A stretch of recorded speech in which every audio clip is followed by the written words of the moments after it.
Hello students. बेटा आज का हमारा जो टॉपिक है क्लास 10th जो आपका इलेक्ट्रिसिटी चैप्टर है उसका हम टॉपिक कर रहे हैं आज heating effect of electric current. ठीक है, एक इसके अंदर में heating effect of electric current करवाऊंगा आपको और एक करेंगे आज अपन इलेक्ट्रिक पावर। तो देखिए आपका इलेक्ट्रिसिटी जो चैप्टर है heating effect of electric current क्या होता है, इसको अगर आप हम ऑब्जर्व करें तो बेटा डेली लाइफ का मैं एग्जांपल लेता हूँ। क्या आपने कभी देखा है भी करंट के कारण हीट पैदा होती हो, डायरेक्ट जो आपने फील किया हो। एग्जांपल के द्वारा अगर आप क्लियर करें, अगर हम काफ़ी देर तक किसी इलेक्ट्रिक स्विच के अंदर किसको पुट करके रखें, इलेक्ट्रिक स्विच के अंदर अगर हम काफ़ी देर तक, जैसे इलेक्ट्रिक प्रेस है, हम किसी कपड़े को प्रेस करने के लिए पहले उसको क्या करते हैं, प्रेस को हीट करते हैं। मान लिया आपको ज़्यादा कपड़ों की प्रेस करनी है, आपने उस प्रेस को लगातार 30 या 45 मिनट्स तक यूज किया। 30 या 45 मिनट तक यूज करने के बाद जब आप उसका जो स्विच है, इसको बोलते हैं बेटा ये, उसका जो ये वाला पार्ट है वो मेटल का होता है जहाँ से करंट पास होता है। जब आप बाहर निकाल के इसको टच करके देखोगे ना तो ये क्या हो जाता है बेटा, गर्म हो जाता है। क्यों? इसके अंदर से क्या था, करंट पास हुआ, वो किस में गया, इलेक्ट्रिक प्रेस में। अपनी प्रेस में जो करंट गया वो यहाँ से गया, तो ये चीज़ें क्या हो जाती है बेटा, गर्म हो जाती हैं। ठीक है, ये क्या है, करंट ने क्या पैदा कर दिया, हीटिंग इफेक्ट। अब आप इसको मैथमेटिकली पढ़ेंगे जो होता है अपने पास। एक्चुअल में क्या होता है, देखिए ये मेरे पास कोई कंडक्टर है, कंडक्टर का मतलब जिसमें से करंट पास हो सकता है। कंडक्टर के पास क्या होते हैं, large number of free electrons होते हैं बेटा, ये इलेक्ट्रॉन्स हैं इसके पास, large number of free electron. मैं ये बताना चाह रहा हूँ कि जो इसमें हीटिंग इफेक्ट पैदा होता है ना, जो गर्मी पैदा होती है, हीट, वो किस कारण होती है। तो आपने यहाँ पर क्या करा है, इस कंडक्टर में करंट गुजारना है तो क्या लगाया, एक पोटेंशियल डिफरेंस। जैसे घरों में 220 वोल्ट का पोटेंशियल डिफरेंस आता है, मैंने ये पोटेंशियल डिफरेंस लगा दिया V का।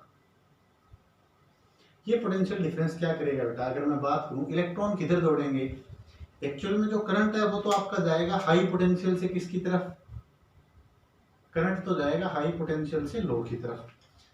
अगर मैं बात करूं करंट क्या है, फ्लो ऑफ इलेक्ट्रॉन्स ही तो है, उससे अपोजिट डायरेक्शन में अपन लेते हैं, तो ये इलेक्ट्रॉन ऐसे दौड़ेंगे बेटा, ऐसे।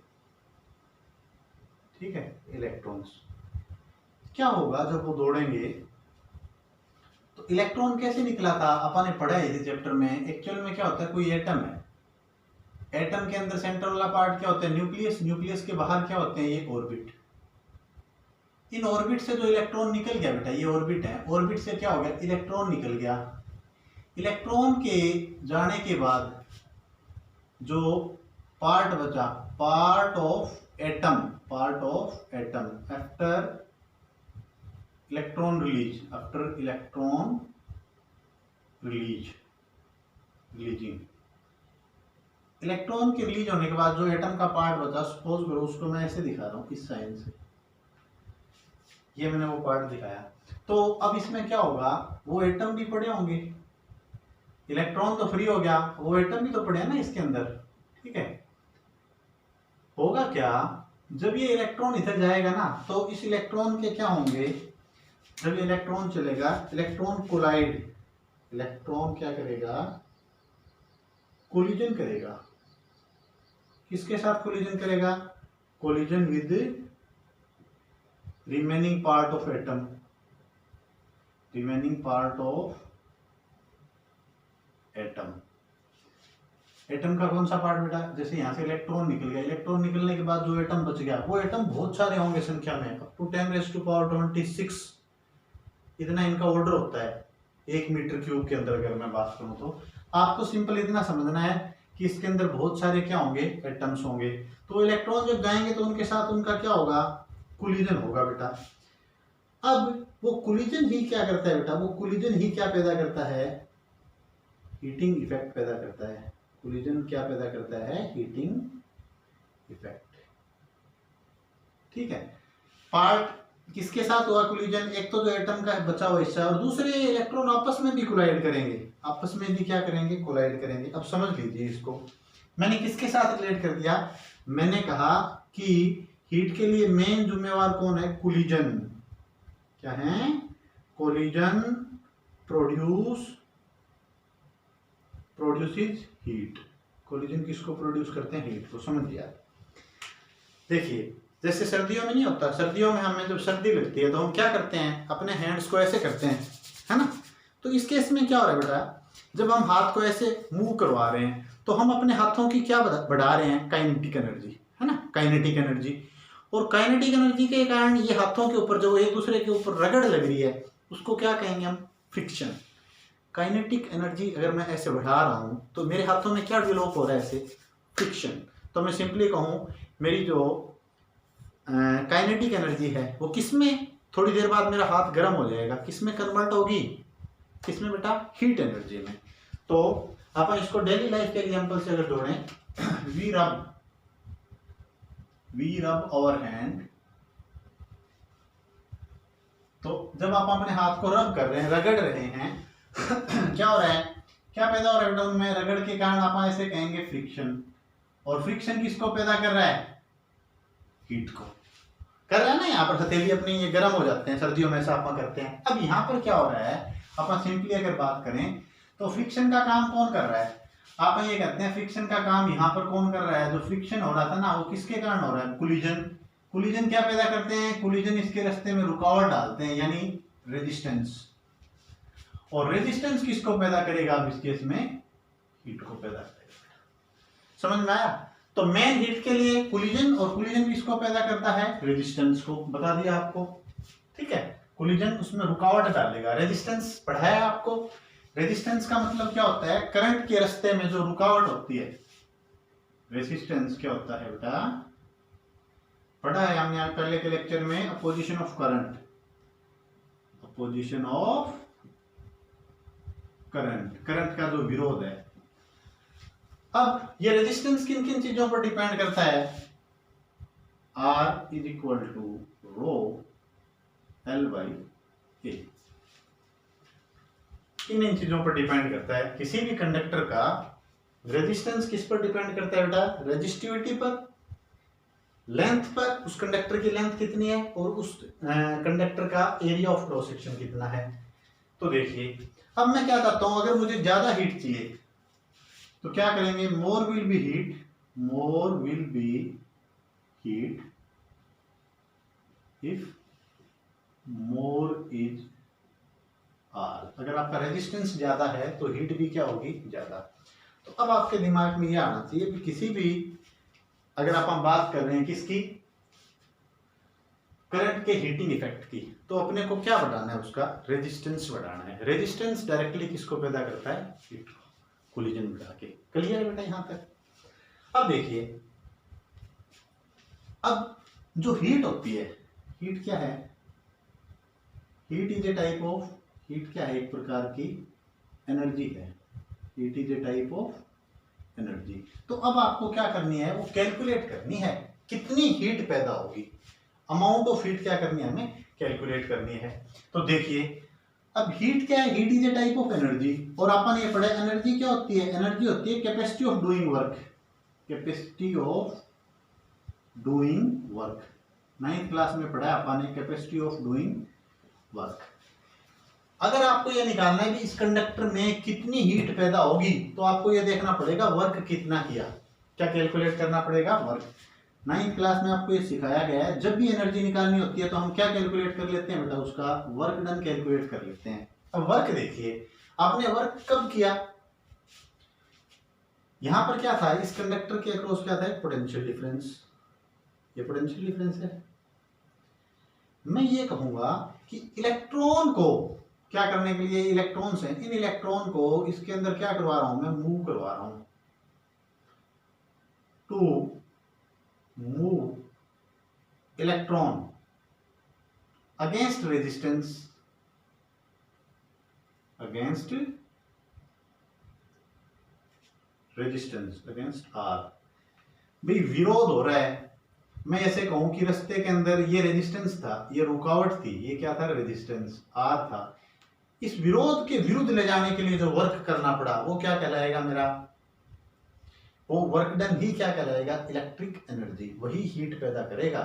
तो मैं क्या करूंगा? पहले वर्क निकाल लूंगा, वो वर्क किस में कन्वर्ट हो जाएगा? एनर्जी में। और वही एनर्जी किसकी फॉर्म में मिलेगी मुझे? हीट की फॉर्म में। समझ में आया आपको? तो अब आप जो वर्क कर रहे हो किसके विरुद्ध कर रहे हो? आपने एक पोटेंशियल दे रखा है V, कितना पोटेंशियल दे रखा है V, वर्क कर रहे हो आप W, किसको ले जाने के लिए? इलेक्ट्रॉन को। इलेक्ट्रॉन को ले जाने के लिए यानी -E, ये क्या है बेटा? चार्ज। तो क्या बोलूंगा? The work done to move Q with potential difference V, with potential difference V is, समझ में आया? क्या क्या किया उन्होंने? एक पोटेंशियल डिफरेंस दे रखा है, किसको घुमा रहे हो? इलेक्ट्रॉन को। इलेक्ट्रॉन क्या है बेटा? एक चार्ज। इलेक्ट्रॉन क्या है? चार्ज।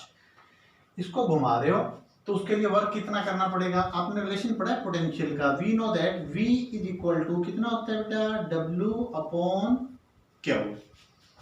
तो ये वर्क डन कितना आ जाएगा? बोलो। W इज इक्वल टू, करिए बेटा, Q into V।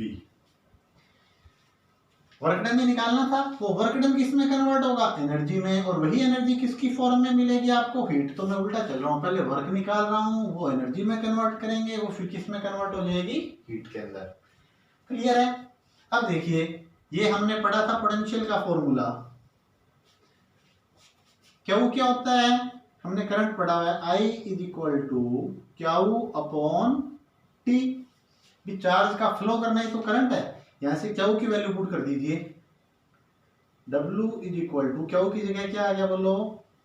I into T is equal to, ये आ गया। इसको कैसे लिखा जा सकता है? VI into T। ये क्या आ गया बेटा? ये वर्क डन आ गया। अब मैं ये बोल सकता हूं, ये जो वर्क डन होगा मेरा किसकी फॉर्म में कन्वर्ट हो जाएगा? वर्क डन ये कन्वर्ट हो जाएगा किसके अंदर? बोलो। एनर्जी के अंदर। ठीक है? और एनर्जी क्या होती है बेटा? एक प्रकार की जो हीट है वो भी क्या? एक प्रकार की एनर्जी। तो अपन सिंपली ये तीनों एक ही बात कह सकते हैं। मैं वर्क कैलकुलेट कर दूं या इलेक्ट्रिक एनर्जी कैलकुलेट कर दूं या हीट, वो कितनी आ गई बेटा? वो आ गई मेरे पास VIT। तो अगर आपको पोटेंशियल डिफरेंस दे रखा है V, उसमें कह रहा है करंट फ्लो कर रहा है I, और कितने टाइम के लिए फ्लो कर रहा है? T के लिए, तो आप ये रिलेशन यूज करोगे। अब मैं इसको शॉर्ट में लिख रहा हूं। क्या लिखूंगा? वर्क डन को किससे डिनोट करूंगा? W से। एनर्जी को किससे बेटा? E से। और हीट को H से। कितना आ गया? VIT। ये फॉर्मूला आ गया मेरे पास। इतनी हीट क्या होगी इसके अंदर? कंज्यूम होगी। समझ में आया?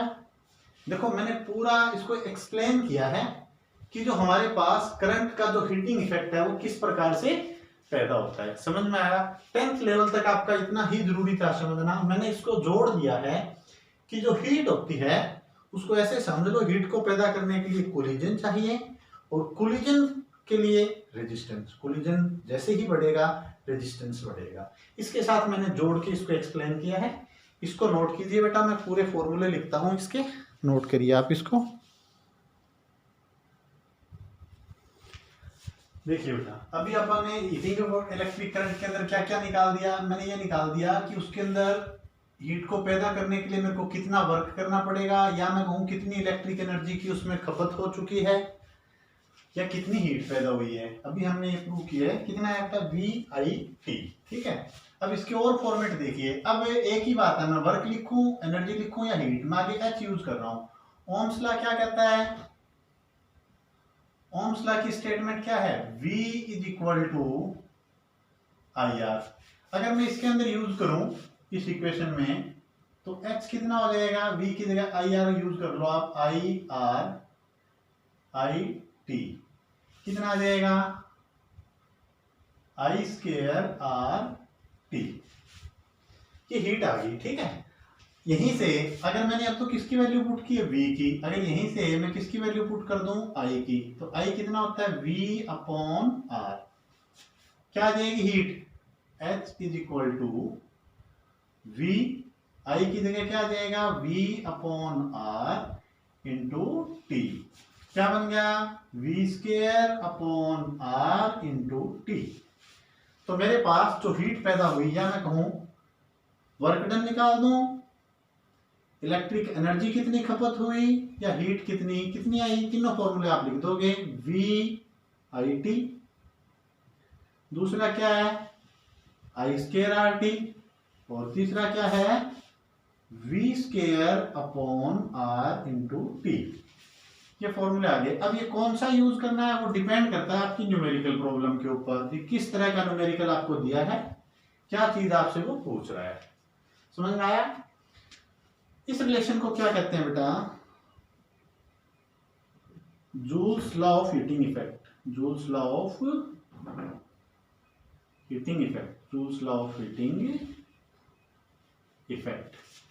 इस रिलेशन को कहते हैं H इज इक्वल टू, ये वाला उठा लो, I square R into T.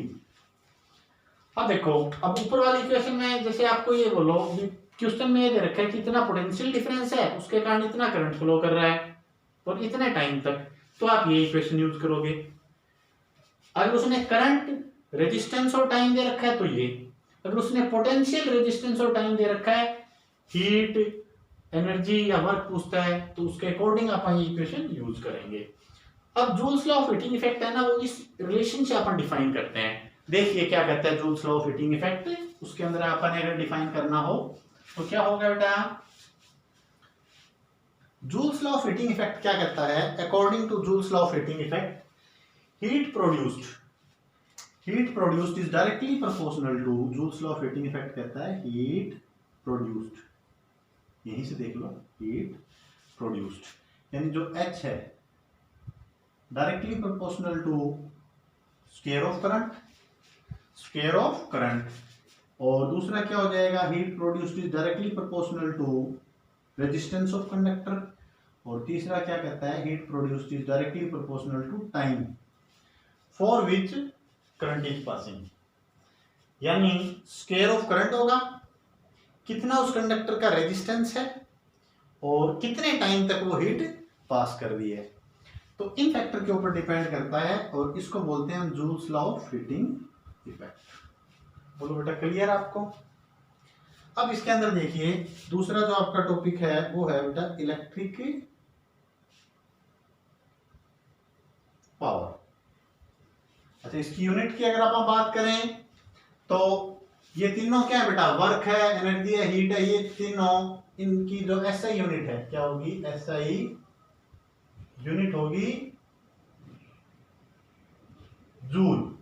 क्या होगी SI unit? Joule. SI unit joule है। एक हीट की यूनिट और होती है कैलोरी। क्या होती है? जैसे बिस्किट्स वगैरह होते हैं ना, आप लेते हो, तो उसमें जो हीट की यूनिट है calorie is unit of heat. ठीक है, कैलोरी भी किसकी यूनिट है? हीट की। अब देखिए इलेक्ट्रिक पावर। इलेक्ट्रिक पावर क्या होता है? जैसे अब आपने यहां पढ़ा है इन टॉपिक के अंदर, हम ये कह रहे हैं कि मेरे को करंट को गुजारने के लिए, किसको गुजारने के लिए बेटा? करंट को। क्या करना पड़ रहा है? इसके ऊपर वर्क। वो वर्क किसमें खपत हो जाता है? एनर्जी में, और वो एनर्जी फिर किसमें कन्वर्ट हो जाती है? हीट में। अब इलेक्ट्रिक पावर क्या है? आपका सिंपल सा बिल्कुल rate of doing work. Rate of doing work, आसानी से समझो, जो अपन ये कहते हैं वर्क, जो वर्क किया कितने समय में किया, वर्क कितने समय में किया। ठीक है, तो सिंपल है बिल्कुल। इलेक्ट्रिक पावर को डिनोट किससे करेंगे बेटा? P से। आपको क्या निकालना है? वर्क डन तो आपने वहां कैलकुलेट कर ही लिया, कितने टाइम में किया, यानी work done per unit time, एक यूनिट टाइम में कितना वर्क हुआ, यह निकालना है। तो वर्क निकाला है तो फिर वही बात, वर्क निकाला है वही तो इलेक्ट्रिक एनर्जी में बदला है, सारा वही H/T। समझ में आया इनमें से? अब ये सारे फॉर्मूले उठा के रख दो बेटा। देखो ये निकाल रखा है, पहला फॉर्मूला क्या था? VIT, टाइम से डिवाइड करूंगा, VIT किससे डिवाइड कर दिया? T से। दूसरा क्या था? I²RT किससे डिवाइड कर दिया? T से। तीसरा क्या था? V square upon R into T. किससे डिवाइड कर दिया? टी से। तो क्या बन जाएंगे फॉर्मूले पावर के? इलेक्ट्रिक पावर का जो फॉर्मूला है वो क्या आ जाएगा? पहला टी ने टी को मार दिया, P is equal to V I. दूसरा क्या बन गया? टी ने टी को यहां फिर मार दिया, आई स्क्वायर आर। और तीसरा क्या बन जाएगा? टी ने टी को मार दिया, वी स्क्वायर अपॉन आर। ये क्या कैलकुलेट करने के फॉर्मूले आगे? इलेक्ट्रिक पावर के। किसके बेटा? इलेक्ट्रिक पावर के। तो आप इसको स्क्रीन को पॉज करके इसको नोट कीजिए, फिर आगे हम करते हैं इसकी यूनिट। ठीक है बेटा? देखिए अब आगे अपन क्या कैलकुलेट करना है। सबसे पहले तो अपन बात करेंगे, जैसे इसमें बताया मैंने, वर्क या एनर्जी की जो यूनिट होती है वो क्या लिखी है हमने? वो लिखी है हमने जूल। क्या लिखी है? जूल। और दूसरी यूनिट मैंने आपको क्या बताई है? कैलोरी। क्या बताई है बेटा? कैलोरी। अब इसमें देखिए इलेक्ट्रिक पावर की यूनिट क्या है? Unit of electric power. अगर मैं बात करूं एसआई यूनिट की, एसआई यूनिट, तो एसआई यूनिट क्या है इसकी? इलेक्ट्रिक पावर की एसआई यूनिट होती है वाट। क्या होती है बेटा? वाट। देखिए वाट किसकी इक्वल होता है? फॉर्मूला लिख दीजिए। पावर का फॉर्मूला क्या है? आपने क्या लिखा था? पावर का फॉर्मूला आपने लिखा वर्क पर यूनिट टाइम। यहां देखो, वर्क बटे टाइम, एनर्जी अपॉन टाइम या हीट अपॉन टाइम, एक ही बात है। तो पावर की मैंने ऐसा यूनिट क्या बोली है? पावर की ऐसा यूनिट होती है वाट। वर्क की क्या होती है ऐसा यूनिट? जूल। और टाइम की क्या होती है? सेकंड। तो अपन क्या कहेंगे? अगर 1 वाट को डिफाइन करना हो तो 1 ऐसे लिख देंगे। हम ये कहेंगे if 1 joule of energy is consumed, अगर 1 जूल एनर्जी खर्च हो जाती है in 1 second, then power of device या उस जो भी आपका इलेक्ट्रॉनिक्स डिवाइस है उसकी पावर कितनी है? Power is 1 watt. पावर कितनी है बेटा? 1 वाट। ठीक है। अब घरेलू सतह पर जो अपन यूज करते हैं उसको फिर अपन ऐसे कहते हैं कॉमर्शियल यूनिट। क्या कहते हैं? Commercial unit. कॉमर्शियल यूनिट किसकी बेटा? पावर की। कॉमर्शियल यूनिट मतलब घरेलू स्तर पर जो अपन ज्यादातर प्रयोग में लाते हैं। क्या क्या होती हैं? 2 अपन मेनली यूज करते हैं। पहली कौन सी है इसकी? इसको कहते हैं किलोवाट। किलोवाट। के डब्ल्यू, के for kilo and W for watt, kilowatt. और दूसरी क्या है? ये आपने सारों ने पढ़ी है, हॉर्स पावर। ये अपने पानी की मोटरें आती है ना, सबमर्सिबल मोटर में अपन जो प्रयोग करते हैं उसको किससे लिखते हैं बेटा? अपन ये कहते हैं कितने हॉर्स पावर की मोटर है, तो ये है हॉर्स पावर, एचपी से लिखा जाता है। ठीक है। क्या होता है दोनों में relation? 1 horse power, 1 horse power किसकी इक्वल होती है? 740 वाट की। 740 वाट की। ये दोनों में रिलेशन हो गया बेटा इनमें। ठीक है। आप स्क्रीन को पॉज करके इसको नोट कीजिए। एक बड़ा इंपॉर्टेंट रिलेशन मैं आपको भी करवाऊंगा। इलेक्ट्रिक एनर्जी की कॉमर्शियल यूनिट क्या है उसके ऊपर न्यूमेरिकल भी पूछा जाता है। इसको नोट करिए आप।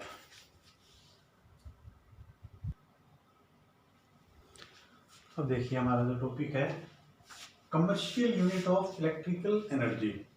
अपन जो इलेक्ट्रिक एनर्जी है उसकी कॉमर्शियल यूनिट क्या यूज करते हैं? जैसे हमारी इलेक्ट्रिसिटी के बिल आते हैं तो वो क्या है बेटा? जो अपन खर्च कर रहे हैं वो इलेक्ट्रिकल एनर्जी है। ठीक है। इलेक्ट्रिकल एनर्जी अब अपन ऐसे यूनिट क्या बताइए? जूल। परंतु वो जो बिल्स लिखे आते हैं ना, अपने इलेक्ट्रिकल बिल आते हैं, कितनी अमाउंट हुई अपनी 1 महीने के अंदर या 2 महीने के अंदर, वो उसके अंदर लिखे नहीं आते। उसकी यूनिट होती है बेटा किलोवाट आवर। क्या यूनिट है commercial unit? Kilowatt hour. Kilowatt hour. अब क्या होता है बेटा? ये जो किलोवाट आवर है ना, ये अपने आप में इसको हम क्या बोल देते हैं? यूनिट भी बोल देते हैं। क्या बोल देते हैं? यूनिट। अब इसमें कंफ्यूज नहीं होना। हम क्या कहते हैं? किसी भी चीज को मापने के लिए क्या बनाई जाती है? उसकी एक यूनिट बनाई जाती है, उसका हम नाम बताते हैं। जैसे मैंने कहा पावर की यूनिट क्या है, तुमने कहा वाट। अब क्या है बेटा, इलेक्ट्रिकल एनर्जी को मापने के लिए जो यूनिट बनाई उसका नाम यूनिट है। समझ में आया? ये क्या है, अपन ये कहते हैं कि इलेक्ट्रिकल एनर्जी की कॉमर्शियल यूनिट क्या है, तो तुम्हारे दिमाग में ये रहना चाहिए उसका जो यूनिट होता है ना उसको अपन यूनिट ही बोलते हैं। या दूसरा क्या है, किलोवाट आवर। तो एक यूनिट को डिफाइन करना है तो अपन क्या कहेंगे, 1 किलोवाट आवर जो है वो किसके इक्वल होता है बेटा, एक यूनिट के। अब ये इंपॉर्टेंट रिलेशन है सीबीएसई के पॉइंट ऑफ व्यू से अगर मैं बात करूं, ठीक है, इंपॉर्टेंट है ये टॉपिक जो भी मैं करवा रहा हूं। आपको क्या करना है बेटा, कन्वर्ट करना है, convert 1 kilowatt hour, 1 kilowatt our into joule, ठीक है। ये अब सबसे पहले तो आप ये देखो कि किलोवाट आवर क्या एनर्जी की यूनिट बन रही है, तो आप ये देखो हमने क्या पढ़ा है अभी, हमने पावर पढ़ा है बेटा। पावर क्या फॉर्मूला होता है पावर का, पावर होता है एनर्जी या वर्क डिवाइड बाई टाइम। तो इसकी एसआई यूनिट क्या है पावर की, बोलो, पावर की एसआई यूनिट क्या होती है, वाट, और एनर्जी की जूल, टाइम की सेकंड। तो यहां से मैं क्या लिख सकता हूं, यहां से लिख सकता हूं joule is equal to watt second, ये है जूल, ठीक है। जूल को ऐसे लिखा जा सकता है। अब यहां देखिए ये एनर्जी की यूनिट है, यहां पर वाट की जगह क्या लिख दिया, किलोवाट, और टाइम किस में था, यहां सेकंड में था, इसकी जगह क्या लिख दिया, आवर। आपको इसको कन्वर्ट करना है, ठीक है। तो क्या लिखूंगा मैं, पहले मैं क्या लिखूंगा बेटा, 1 kilo watt hour, 1 kilo watt hour किस में बदलना है आपको, जूल में। अब जूल में बदलना है तो जूल देखिए किसके इक्वल है, जूल इक्वल है वाट इंटू सेकेंड के। तो क्या लिखूंगा, 1 किलो की जगह क्या लिखूं, यहां लिख दो किलो की जगह 10⁻³ क्या होता है, अपन क्या लिखते हैं, 1 किलो इज इक्वल टू 10⁻³। जैसे याद करने के लिए ये देख लो, किलोमीटर कितना होता है, 1000, ये मीटर है तो पीछे क्या आ जाता है बेटा, मीटर, है ना। तो किलोवाट, किलो की जगह क्या प्रयोग कर लिया अपन ने, ये जो किलो था इस किलो की जगह आ गया 10⁻³, ठीक है। वाट को यूं का यूं लिख दिया मैंने, यहां क्या था वाट, ये आ गया वाट हो गया, ठीक, किलोवाट हो गया। अब क्या है, मल्टीप्लाई में आवर, आवर को बदलिए, एक आवर में कितने मिनट, 60 मिनट, ठीक है। अब इसको कन्वर्ट करना है अपने को, आप ऐसे लिख लोगे 1 आवर, 1 आवर कितने मिनट हो गए, 60 मिनट, 60 इंटू 60 मिनट में 60 सेकंड, क्योंकि आपको किस में चाहिए, आपको ये वाट में चाहिए और ये किस में चाहिए, सेकंड में। तो 60 मिनट है ना, अब मैंने कर दिया 1 आवर की जगह, ये आवर था ना, तो 60 मिनट इंटू 60 सेकंड, ठीक है। कितना आ गया बेटा, इसको मैं शॉर्ट में लिख रहा हूं, 1 kilo watt is equal to, ये कितना है 10⁻³, ये कितना हो जाएगा, 0 0 100 आ जाएगा। 100 को क्या लिख सकता हूँ, 10⁻² इंटू 36, ये वाट और ये सेकंड, क्या लिखूंगा, वाट सेकंड, ठीक है।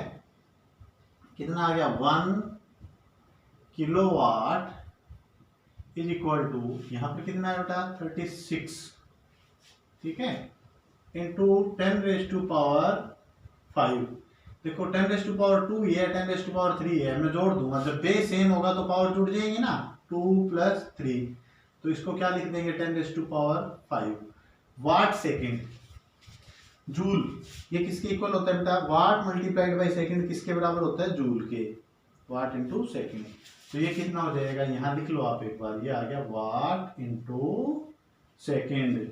तो क्या आया, 1 kilowatt hour, 1 kilowatt hour, 1 kilowatt, ये और लिखना भूल गया यहाँ पर, यहाँ देखो बेटा ये आवर भी है, 1 kilowatt hour, 1 kilowatt hour, 1 kilowatt hour, is equal to कितना आ गया 36 इंटू 10⁵ वाट इंटू सेकेंड क्या हो गया आपके पास जूल। ठीक है, अब अभी ऊपर लिखा था 1 किलोवाट आवर को 1 यूनिट भी बोलते हैं। इसको सिंपली अपन के को किलो को के से, वाट को डब्ल्यू से, आवर को एच से, तो इसको यूं लिख लो 1 किलो वाट आवर। ये किसकी इक्वल है, ये 1 यूनिट होती है बेटा, 1 यूनिट। ठीक, कितना आ गया 36 इंटू 10⁵, ये आ गया रिलेशन आपका। अब देखिए, अगर जूल में लिखते तो बहुत बड़ी अमाउंट बन जाती है वो बिल की। अपने को ये कहता है इस मंथ अपने की इतनी इलेक्ट्रिक एनर्जी कंज्यूम हुई है, वो जूल में आता। बट अब क्या करते हैं अपन, जूल में ना लिख के जो इलेक्ट्रिसिटी का बिल आता है ना, उसमें ये यूनिट लिखी होती है। जैसे आप सुनते होंगे 1 महीने में भी हमारी 60 यूनिट जल गई। ठीक है, तो 60 यूनिट का मतलब ये होता है कि वो किलोवाट आवर है। अब एक न्यूमेरिकल देखिए इसी बेस पर, an electric bulb, electric bulb of power 200 watt. Power कितनी है बेटा उसकी 200 वाट। एक इलेक्ट्रिक बल्ब है जिसकी पावर कितनी है 200 वाट की, इज ग्लोन, उसको जलाया जाता है फॉर 5 आवर डेली। एक इलेक्ट्रिक बल्ब है जिसकी पावर कितनी है 200 वाट, उसको डेली कितने 5 घंटे जलाया जाता है। कैलकुलेट द यूनिट कंज्यूम्ड, आपको क्या निकालनी है, कितनी यूनिट खर्च हुई, and cost of electricity in 2 month. जैसे अपने बिजली के बिल है बेटा 2 महीने में आते हैं, तो आपको 2 महीने में उसका पूछा है, और ये दे रखा है जो 1 यूनिट है, 1 यूनिट का जो कॉस्ट है वो कितना दे रखा है 5 रुपीज। 1 यूनिट का कॉस्ट कितना है बेटा 5 रुपीज है। ठीक है, आपसे क्या पूछा गया है, आपसे ये पूछा गया कि 200 वाट का बल्ब है, डेली कितना जलाते हैं आप 5 आवर तक, तो बताइए उसका जो खर्चा आएगा इलेक्ट्रिसिटी का कितना आएगा। सॉल्यूशन देखिए बेटा, इसका बिल्कुल आसान है। सबसे पहले तो आपको क्या निकालनी है, कितनी यूनिट कंज्यूम हुई, कितनी यूनिट खर्च हुई। अब यूनिट का मतलब आप समझ गए होंगे किलोवाट आवर, तो इलेक्ट्रिक एनर्जी निकालनी है। क्या निकालनी है आपको, इलेक्ट्रिक एनर्जी। गिवन अब वो लिख लो आप, क्या क्या गिवन आपको, देखिए आप पावर कितनी है बल्ब की, इलेक्ट्रिक पावर कितनी है उसकी बल्ब की, लिख लीजिए आप 200 वाट। ठीक है, 5 आवर, टाइम कितना है, डेली कितना जलाते हैं आप 5 आवर, 5 आवर। आपको क्या निकालनी है, एनर्जी। अब एनर्जी कंज्यूम किस में निकालनी है, मैंने बताया था आपको यूनिट में बताना है, कितनी इलेक्ट्रिक एनर्जी कंज्यूम हुई, एनर्जी निकालना है ना। तो एनर्जी का फॉर्मूला फिर वही, यहां आ जाओ बेटा, power multiplied by time.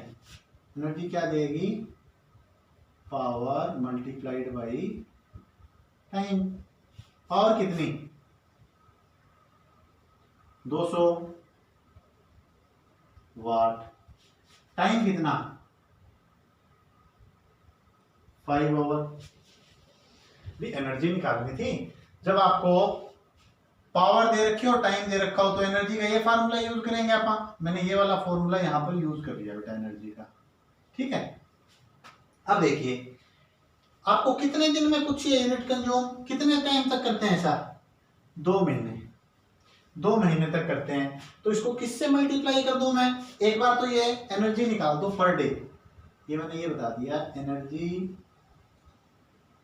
Per day, प्रत्येक दिन कितनी है, ये एक दिन की बता रहा हूं मैं, एनर्जी पर डे कितनी आ जाएगी बेटा, इसको मल्टीप्लाई करूंगा, 2 को मैंने 5 से मल्टीप्लाई किया, 5 इंटू 2 कितना हो गया 10, ये 2 जीरो पहले, ये कितनी आ गई वाट आवर, ये क्या हो गया 1000, इसको क्या लिख सकते हैं, ये आ गया 1, इसको किलो लिख लो बेटा, 1000 को 1 kilowatt hour, 1 kilowatt hour, 1 kilowatt our. समझ में आया? आपने ये नोट कर लिया होगा, मैं इसको रब कर दूं, देखिए आप,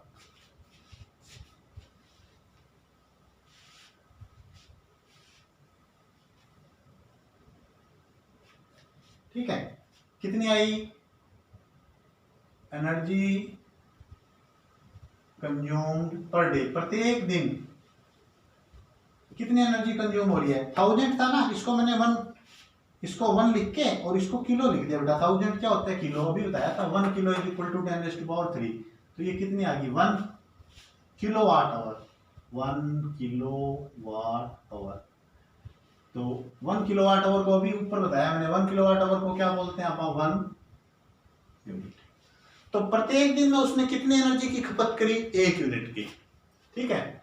एनर्जी कंज्यूम्ड, अब देखिए एनर्जी कंज्यूम्ड इन 2 मंथ, 2 महीने में कितनी हो जाएगी, जितने दिन है प्रत्येक दिन में इतनी हो रही है, तो 2 महीने में कितनी हो जाएगी, तुम जितने दिन है उनसे मल्टीप्लाई कर दो, 1 यूनिट गुणा में कितनी होगी 60, तो कितनी यूनिट की खपत होगी बेटा 60 यूनिट की। तो ये पूछा था यूनिट कितनी कंज्यूम होगी। अब इलेक्ट्रिसिटी का बिल निकालना है। अब आप घरों में भी आपको अगर कोई पूछ लेना भी इस महीने कितनी यूनिट आई है, तो आप यूनिट तो ऐसे कैलकुलेट कर लोगे, ये दिया होता है उसमें। फिर होता है कॉस्ट बेटा। अब यहाँ क्या दे रखा है, 1 यूनिट का खर्चा कितने रुपए है, 5 रुपीज। तो cost of electricity, cost of electricity, electricity का जो खर्चा है कितना आएगा भी, जितनी यूनिट है 60 यूनिट, और 1 यूनिट का कितने रुपए खर्चा है 5 रुपीज, तो कितना आ गया 6 × 5 300 रुपीज। एक बल्ब जिसकी पावर कितनी की बेटा 200 वाट, अगर उसको जलाओगे ना आप 5 घंटे प्रत्येक दिन, तो सिर्फ एक बल्ब का 2 महीने में इलेक्ट्रिसिटी का बिल कितना आ जाएगा बेटा 300 रुपीज आ जाएगा। तो ये थे बेटा हमारे 10th क्लास के टॉपिक। आज के टॉपिक में हमने क्या क्या कवर किया, हमने आज जो कवर किए थे topic, joules law of heating effect, electric power और उनका कन्वर्जन, ठीक है, यूनिट का कन्वर्जन। इलेक्ट्रिक एनर्जी की यूनिट है किलोवाट आवर, उसको जूल में कन्वर्ट किया, और उसके बेस पे मैंने क्या करवाया तुम्हें, एक न्यूमेरिकल करवाया। ठीक है बेटा, इसको नोट कीजिए।